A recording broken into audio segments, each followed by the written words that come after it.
আমরা একটা স্পেশাল অকেশনে নৈহাটি আওয়াজ রেস্টুরেন্টে চলে গিয়েছিলাম ডিনার করতে।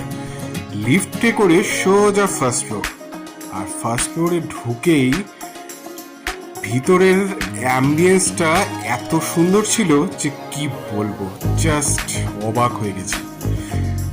আর ম্যাডাম তো সোজা নবাবি স্টাইলে বসেই পড়লেন নবাবি চেয়ারে। তারপরে আমরা এখানে নিয়ে নিয়েছিলাম মাটন শিক কাবাব, সঙ্গে মুর্গ নওয়াবি, আওয়াদি পরোটা আর বাটার নান। প্রত্যেকটা খাবার ওয়েল কুক ছিল, স্পাইসি ছিল আর দারুণ টেস্টি ছিল। আপনারা যদি চান কাঁসার থালায় নবাবি স্টাইলে নবাবি খাবার খেতে, তাহলে তো এখানে আসতেই হবে।